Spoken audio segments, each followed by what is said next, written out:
నాకు ప్రాబ్లం అయింది పొద్దున కొంచెం లేట్గా స్టార్ట్ చేసాం బట్ మండే నుంచి ఈ డిస్టర్బెన్స్ ఏమి ఉండదు సరిగ్గా 6:45 మార్నింగ్ న్యూస్తో మేము ముందుంటాం గరం ఛాయ్ వార్తలు ఇక మీదట మార్నింగ్ 6:45 మార్నింగ్ న్యూస్లో నేను మీ ముందుంటా అండ్ అది మాత్రమే కాదు దయచేసి అందరూ డిఎస్సి ఆస్పిరెంట్స్ అయితేనేమి ఇష్యూస్ వాళ్ళందరూ కూడా మార్నింగ్ న్యూస్లో మాట్లాడడానికి ప్రయత్నిస్తూ ఉన్నారు కాల్స్ చేస్తూ ఉన్నారు బట్ మొత్తం విశ్లేషణ కన్నా కూడా కాల్స్ అయిపోయింది సో అందుకే ఎక్స్క్లూజివ్గా రోజు సాయంత్రం 6 గంటలకు మీరు నాతో మాట్లాడచ్చు మా ఆఫీస్ నెంబర్కి కాల్ చేయండి ప్రత్యేకమైనటువంటి కార్యక్రమం ఇటు ప్రజల ఉన్నటువంటి సంక్షేమ పథకాలు అయితేనేమి లేకపోతే ప్రభుత్వంలో ఉన్నటువంటి లోటుపాట్లు అయితేనేమి ప్రతిపక్ష నాయకుల గురించి అయితేనేమి లేకపోతే విద్యార్థుల గురించి అయితేనేమి ఫీజు రియంబర్స్మెంట్ గురించి అయితేనేమి ఏ సమస్య అయినా సాయంత్రం 6 గంటల నుంచి 7 గంటల వరకు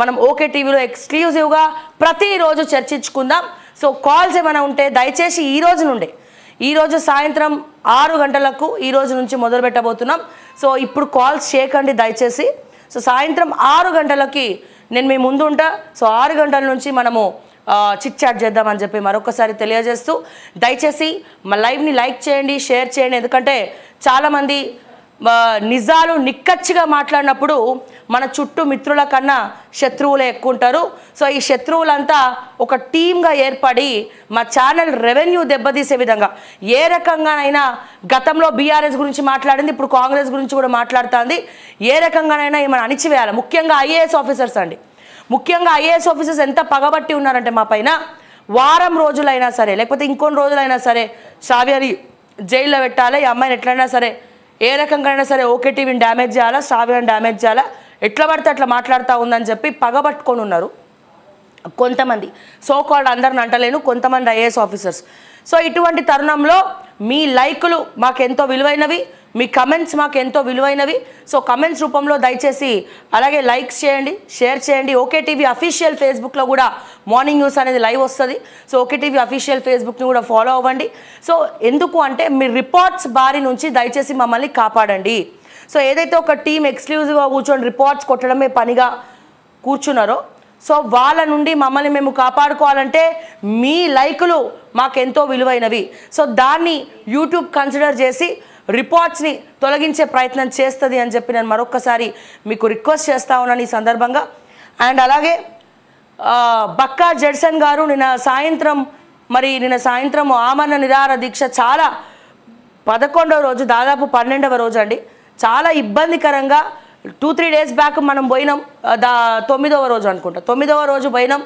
జడ్సన్ గారితో మాట్లాడినాం మొట్టమొదటిసారి ఎంతమంది ఎన్ని మాటలన్నా జడ్సన్ ఎప్పుడు బాధపడలే ఎప్పుడు కన్నీళ్ళు పెట్టుకోలే కానీ మొట్టమొదటిసారి కాంగ్రెస్ వాళ్ళు అంటే కాంగ్రెస్కి జడ్సన్ ఎంత చేసిండో ఆఖరికి ఆర్టీ యాక్ట్ వేసిన తర్వాత ప్రతిపక్షంలో కాంగ్రెస్ పార్టీ ఉన్నప్పుడు ఈయన తీసుకొచ్చినటువంటి బయట ఏవైతే విషయాలు ఉన్నాయో వాటి మీదనే కాంగ్రెస్ ప్రభుత్వం ఫైట్ చేసింది మేనిఫెస్టోలో చాలా మటుకు పెట్టింది ఈ రోజున శ్రీధర్ బాబు గారితో సహా జీవన్ రెడ్డి గారితో సహా చాలామంది పార్టీ సీనియర్ నాయకులు కూడా జడ్సన్ ఇటువంటి పరిస్థితిలో ఉంటే మీరు పట్టించుకోవట్లేదు అంటే నిజంగా చాలా బాధపడి ఆ రోజు ఆయన ఏరవడం జరిగింది సో లేవలేనోడు ఆ దయాకర్ అని ఒకడు ఉన్నాడు ఆయన లేవలేనోడు కూర్చుంటే లేవలేడు లేస్తే కూర్చోలేడు నువ్వేం చేస్తావయ్యా అని చెప్పి ఆ దయాకర్ మాట్లాడిండు సో అంతకుముందు మాట్లాడిన ప్రతిసారి బీఆర్ఎస్ గత ప్రభుత్వంలో ఉన్నప్పుడు కొట్లాడినటువంటి దయాకర్ ఇప్పుడెందుకు నువ్వు దీని గురించి మాట్లాడలేకపోతున్నావు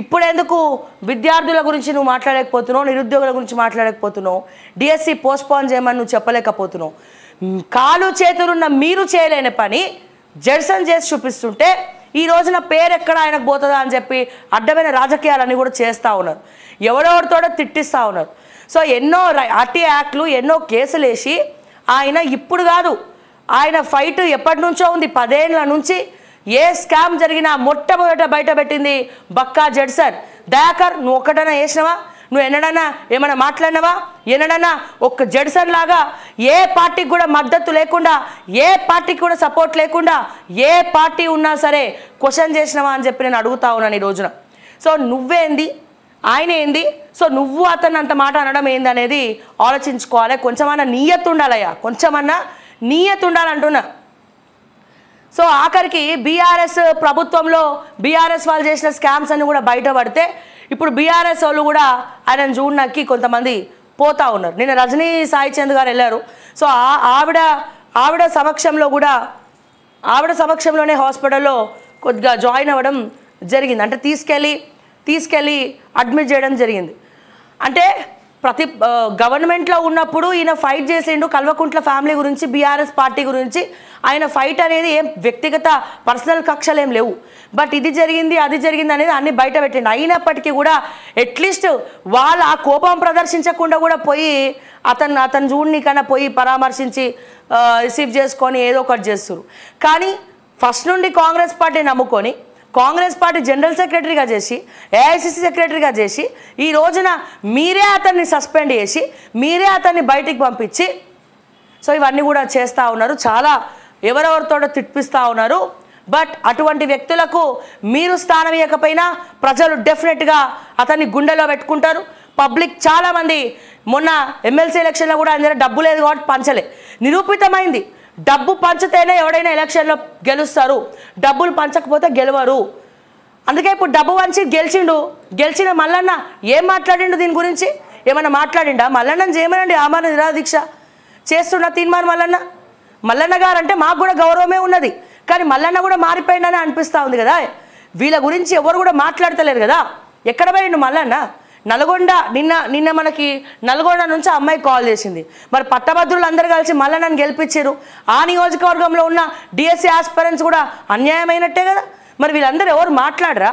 ఎవరు అట్లీస్ట్ ఒక స్టేట్మెంట్ కూడా రేవంత్ రెడ్డి గారికి పోయి దీన్ని రాజకీయం చేయొద్దు రేవంత్ రెడ్డి గారు, చేసేవాళ్ళు చాలామంది ఉన్నారు. కానీ నిజంగానే 3 లక్షల మంది ఫర్ ఎగ్జాంపుల్ ఎగ్జామ్ రాస్తే దాంట్లో 75% మంది ఖచ్చితంగా ఎగ్జామ్స్ డేట్స్ మార్చాలి. ఎందుకంటే టెట్ వచ్చింది మధ్యలో. సో ఈ టెట్ వల్ల చాలా ఇబ్బంది పడదాం, మాకు చదివే టైం కూడా లేదు, సడన్గా నోటిఫికేషన్ వేసారు అని మాకు ఉద్యోగాలు 1 మార్కు పోయినా మా జీవితాలు నాశనం అవుతాయి అని చెప్పి ఒక్కొక్కడు బోర్లు ఏడుస్తూ ఉంటే కూడా కనికరం లేకుండా వ్యవహరించకపోగా ఇక్కడ తీన్మార్ మల్లన్న లాంటి వాళ్ళు కూడా ఇంకొంతమంది లాంటి వాళ్ళు కూడా ఎవరు కూడా మాట్లాడినటువంటి పరిస్థితి, ఎవరు కూడా ఆయనకు చెప్పలేనటువంటి పరిస్థితి. ఎందుకు? ఏమైందని? అంటే మార్పు కావాలని చెప్పి మీరే మారిపోతున్నారు, మీరే ప్రజల నుంచి దూరంగా పారిపోతున్నారు. చేతులారా కాంగ్రెస్ వినాశనం కోరుకుంటున్నారు.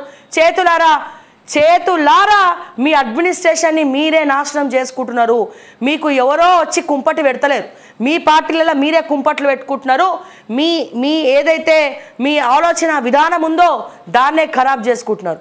ఇన్ని రోజులు కోదండరామ్ గారికి కూడా జేఏసీ అని చెప్పి అదని చెప్పి తెలంగాణలో అన్యాయం జరిగిందని చెప్పి విద్యార్థి నాయకులు అయితేనేమి అందరూ కూడా కోదండరామ్ సార్కి సపోర్ట్ చేసి ఈసారి స్ట్రాంగ్గా బలపరిచి కోదండరామ్ గారు అయితేనేమి అక్కనూరి మురళి గారు అయితేనేమి వాళ్ళందరితో మాట్లాడి ఊరూరు తిరిగిపిచ్చి ఓట్లు వేపిస్తే నిరుద్యోగులు ఈ రోజున కోదండరామ్ సార్ లాంటి వాళ్ళు కూడా ఎమ్మెల్సీ పదవులు తీసుకొని సైలెన్స్ వహిస్తూ ఉన్నారంటే విద్యాశాఖ మంత్రి లేదు. ఎన్ని పోర్ట్ఫోలియోలని మీరు చూసుకుంటారు రేవంత్ రెడ్డి గారు? అంటే ఇప్పటికే బాగా వైరల్ అవుతూ ఉంది. ఒక్కొక్క